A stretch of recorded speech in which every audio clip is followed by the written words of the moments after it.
Yau zan yi bayani akan babban kuskure da masu ciwon suga suke yi. Babban kuskuren da masu ciwon suga suke yi a ɓangaren da ya shafi abinci. Da yawancin masu ciwon suga sun sani cewa su ci abinci kaɗan da ganye da yawa, su daina abubuwa masu suga, kamar zuma, kamar lemon kwalba, kamar abubuwan shayi mai zuma, kamar su juice. Yawancin masu ciwon suga sun san haka.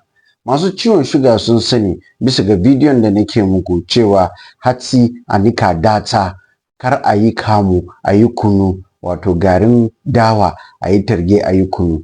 Masu ciwon suga sun sani haka. Masu ciwon suga sun sani cewa kar suna yawan cin abinci, su ci abinci sau 3 a rana, tsakanin abinci za su iya cin wani abu amma ba abinci ba. So yawancin masu ciwon suga suna da ilimi akan yadda za su ci abinci. Amma ilimin da masu ciwon suga sun gaza shine abin da ya shafi 'ya'yan itace. Yadda nake bayani da masu ciwon suga na gane cewa yawancin masu ciwon suga ba su sani cewa a cikin 'ya'yan itace akwai masu ɗaga suga sosai ba.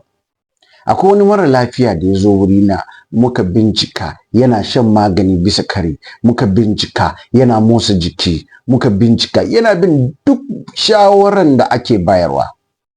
Sai na ce to 'ya'yan itace kamar bari na bashi misali da mangoro. Kana kiyayewa? Ya ce jiyan nan ma ya sha mangoro guda 5.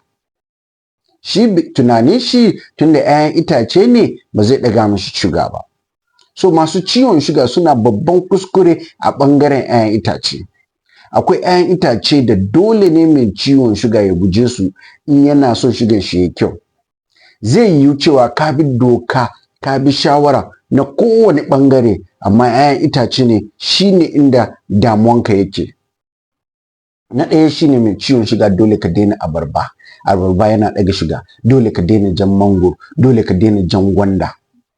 Da yawa a cikinku in kun gan cewa marmarin cin abinci ya ragu, sai ku je ku sha lemu 3, 4, 5, dole suga ya tashi. Lemu kar ya wuce kwaya 1 a rana ma kenan. Wani sai ya saya ayaba 5, 6 ya zanna a take ya cinye. Ba yadda suganka zai yi kyau, don ita ma ayaba in ka ci da yawa suganka zai tashi. In kwaɗayi ya zo kar ya wuce kwaya 1. Kankana kamar nan da nake ganin wani mara lafiya ta ce ita rabin kwallon kankana take sha, to ya suganki zai yi kyau. Kankana ma yana da suga, kar ya yi wuce yawan cikin hannunka, kamar na naira 100 kenan ko na naira 200, ya danganta daga inda kake. So ku sani cewa zai iya yiwuwa ka bi doka kowane ɓangare shawaran da ake bayarwa, amma dokan 'ya'yan itace ba ka bi. In baka gyara yadda kake cin 'ya'yan itace ba, duk kokarinka na tabbatar cewa suganka ya yi kyau, gaskiya ba za a dace ba. Ina da fatan cewa wannan ɓangaren kula da ciwon suga za ku ɗauka shawara kuma za ku kiyaye.